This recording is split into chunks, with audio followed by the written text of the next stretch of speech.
Dear students, Assalamu alaikum. Welcome to Shahid Cadet Academic School, Keranigঞ্জ branch online class. আজ আমি তোমাদের সামনে English second পেপারের একটি গুরুত্বপূর্ণ টপিক নিয়ে আলোচনা করব। আর সেটা হচ্ছে ন্যারেশন। তোমরা যারা ক্লাস 8-এ পরীক্ষা দিবে তাদের জন্য ন্যারেশন খুবই একটা গুরুত্বপূর্ণ টপিক। সুতরাং তোমাদেরকে বলবো তোমরা খুবই সতর্কতার সহিত এবং মনোযোগ দিয়ে ভিডিওটি দেখবে। আশা করা যায় ভিডিওটা দেখার পর তোমরা এই বিষয় সম্পর্কে অনেক ধারণা পাবে। সো শুরু করা যাক। সর্বপ্রথম আমরা জানব যে ন্যারেশন কাকে বলে বা ন্যারেশনের পরিচয়। ন্যারেশন শব্দের অর্থ হচ্ছে বক্তব্য বা উক্তি বা কথা, অর্থাৎ বক্তার বক্তব্য বা কথা বা উক্তিকেই বলা হয় ন্যারেশন। ন্যারেশন এটা মূলত দুই প্রকার, একটা হচ্ছে ডিরেক্ট আর একটা হচ্ছে ইনডিরেক্ট। ডিরেক্ট ন্যারেশন কাকে বলে? বক্তার কথাকে যখন হুবহু তুলে ধরা হয় তখন সেটাকে বলা হয় ডিরেক্ট ন্যারেশন বা ডিরেক্ট স্পিচ। আর যদি বক্তার কথাটাকে হুবহু না বলে নিজের মতো করে বলা হয় তাহলে সেটাকে বলা হয় ইনডিরেক্ট স্পিচ। আমরা বোর্ডে একটা এক্সাম্পল দিয়েছি, এই এক্সাম্পলটা যদি আমরা এক্সপ্লেন করি আমরা তাহলে এই বিষয় সম্পর্কে আরেকটু ভালো ধারণা পাবো। এখানে দেওয়া আছে ডিরেক্ট ন্যারেশন বা ডিরেক্ট স্পিচে দেওয়া আছে জয় সেজ আই অ্যাম ইল। জয় বলল আমি অসুস্থ। এখানে বক্তা জয়ের কথাটা হুবহু তুলে ধরেছে, অর্থাৎ ঠিক জয় যেভাবেই বলেছিল বক্তা তার কথাটা হুবহু সেইভাবে তুলে ধরেছে, কোনো ধরনের কোনো চেঞ্জ করেনি বা পরিবর্তন করেনি, এই জন্য এটা ডিরেক্ট। এই একই সেন্টেন্স যখন ইনডিরেক্ট স্পিচে বলা হচ্ছে তখন কি হচ্ছে? এখানে বলা হচ্ছে জয় says that he is ill. জয় বলেছে সে অসুস্থ। একই অর্থ কিন্তু কথা বলার ধরন দুই রকম। কারণ হচ্ছে ডিরেক্ট ন্যারেশনে বক্তার কথাটাকে হুবহু তুলে ধরা হয়েছে, আর ইনডিরেক্ট ন্যারেশনে কি করা হয়েছে? বক্তার কথাটাকে যে বলছে তার নিজের মতো করে বলেছে। এটা হচ্ছে ডিরেক্ট আর ইনডিরেক্টের মধ্যে পার্থক্য। তোমাদের পরীক্ষায় যে জিনিসটা আসবে সেটা হচ্ছে তোমাদের ন্যারেশন বা স্পিচ চেঞ্জ করতে হবে, অর্থাৎ ডিরেক্ট থেকে ইনডিরেক্ট করতে হবে। সেটা কিভাবে করতে হবে? সেটা করতে হলে বেসিক কিছু রুলস রয়েছে, আমি সেগুলো তোমাদেরকে আজকে জানাবো। এখানে যে জিনিসটা খেয়াল রাখতে হবে সেটা হচ্ছে ডিরেক্ট ন্যারেশন বা ডিরেক্ট স্পিচের পার্ট হচ্ছে দুইটা, সেন্টেন্স দুইটা পার্টে বিভক্ত।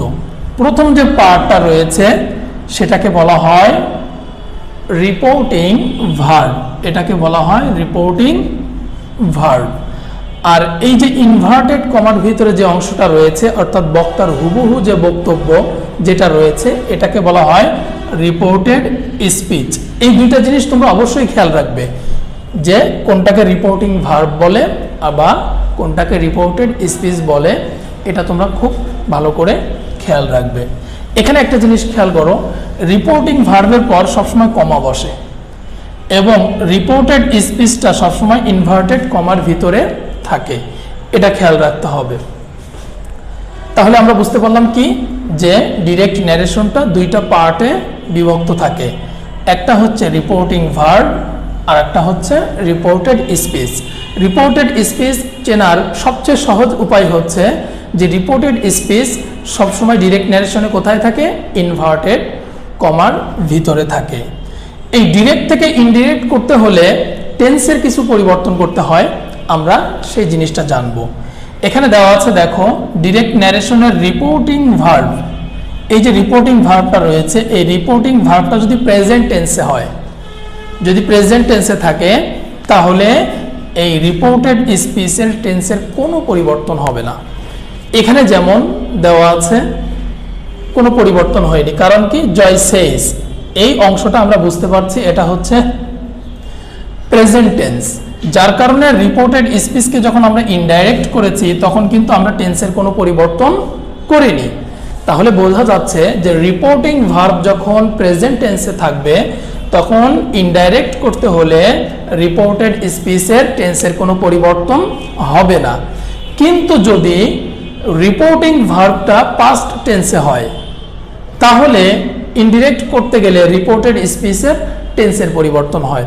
সেটা কিভাবে দেখো, যদি রিপোর্টিং ভার্বটা পাস্ট টেন্সে হয় তাহলে রিপোর্টেড স্পিচ প্রেজেন্ট ইনডিফিনাইট টেন্সে থাকলে ইনডিরেক্ট করার সময় পাস্ট ইনডিফিনাইট টেন্সে হয়ে যাবে। আর যদি ডিরেক্ট ন্যারেশনের রিপোর্টেড স্পিচটা যদি প্রেজেন্ট কন্টিনিউয়াস টেন্সে থাকে তাহলে পাস্ট কন্টিনিউয়াস টেন্সে হবে, প্রেজেন্ট পারফেক্টে থাকলে পাস্ট পারফেক্ট হবে, প্রেজেন্ট পারফেক্ট কন্টিনিউয়াসে থাকলে পাস্ট পারফেক্ট কন্টিনিউয়াস হবে, পাস্ট ইনডিফিনাইটে থাকলে পাস্ট পারফেক্ট এবং পাস্ট কন্টিনিউয়াসে থাকলে পাস্ট পারফেক্ট কন্টিনিউয়াসে থাকবে। তোমাদের মনে একটা প্রশ্ন আসতে পারে যে এইখানে কিন্তু পাস্ট পারফেক্ট কন্টিনিউয়াস বা পাস্ট পারফেক্ট এই দুইটা টেন্স নেই, এখানে নেই, এখানে পাস্ট কন্টিনিউয়াস পর্যন্ত আছে কিন্তু পাস্ট পারফেক্টও নেই, পাস্ট পারফেক্ট কন্টিনিউয়াসও নেই। তার মানে বোঝা যাচ্ছে যে রিপোর্টেড স্পিচটা যদি পাস্ট পারফেক্ট টেন্স অথবা পাস্ট পারফেক্ট কন্টিনিউয়াস টেন্সে থাকে তাহলে তার কোনো পরিবর্তন হবে না। আর যদি রিপোর্টেড স্পিচে শ্যাল থাকে ইনডাইরেক্ট করার সময় সেটা শুড হয়ে যাবে, ক্যান থাকলে কুড হয়ে যাবে, মে থাকলে মাইট হয়ে যাবে। আমি তোমাদেরকে আবারও বলছি, যখন রিপোর্টিং ভার্বটা প্রেজেন্ট টেন্সে থাকবে তখন কিন্তু ইনডাইরেক্ট করার সময় রিপোর্টেড স্পিচে টেন্সের কোনো পরিবর্তন হবে না। কিন্তু যখন রিপোর্টিং ভার্বটা পাস্ট টেন্সে থাকবে তখন এই নিয়মে এই রিপোর্টেড স্পিচটাকে পরিবর্তন করতে হবে।